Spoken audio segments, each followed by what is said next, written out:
जिंदगी में एक ऐसा वक्त जरूर आता है जब सारी दुनिया हमारे खिलाफ हो जाती है। हम सब कुछ सही कर रहे होते हैं, फिर भी लोग हमें गलत समझ रहे होते हैं। हम सबकी नजरों से गिर जाते हैं और जब ऐसा होता है तो इंसान टूट जाता है। जब कभी तुम्हारे साथ ऐसा हो तो खुद को याद दिलाना कि तुम गलत नहीं बल्कि तुम अलग हो, तुम सही हो।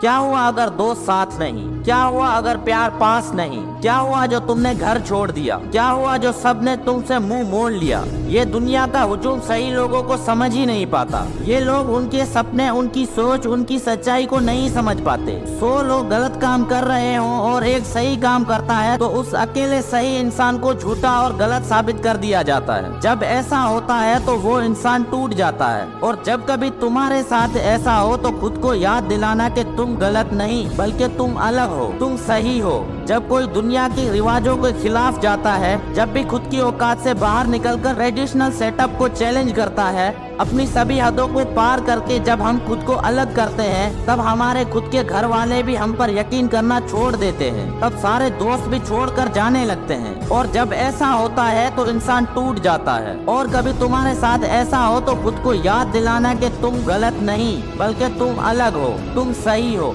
अगर आप ईमानदार हो, अपने काम से प्यार करते हो, भले ही उस काम में आपको ज्यादा पैसे ना मिलते हो, लेकिन अगर आप पूरी मेहनत और लगन से काम कर रहे हो, फिर भी अगर लोग आपके ऊपर सवाल उठाएं तो खुद को याद दिलाना कि तुम गलत नहीं बल्कि तुम अलग हो। जिंदगी को सेटल बनाने के बजाय अगर आप अपने पैशन को फॉलो करते हो, किसी की नौकरी करके गुलामी करने के बजाय अपनी मर्जी का काम करते हो, हर वक्त आपको बस अपनी मंजिल दिखाई देती है, तो लोग आपको पागल और गलत समझेंगे ही, क्योंकि वो नहीं समझ सकते कि आपके दिमाग में क्या चल रहा है। वो लोग हमेशा से कुएं के मेंढक ही रहे हैं। उनका काम ही है दूसरों पर सवाल उठाना। उनका काम ही है कि अगर कोई आगे बढ़े तो उसके पैर खींचना। तुम ऐसे लोगों पर ध्यान देने के बजाय खुद को याद दिलाओ कि तुम गलत नहीं, तुम अलग हो, तुम बिल्कुल सही हो। दोस्त, अलग होना भी एक बहुत बड़ी नेमत है। खुद पर यकीन रखो और आगे बढ़ो, क्योंकि हुजूम में रहकर जिंदगी में कुछ भी नहीं मिलने वाला मेरे दोस्त।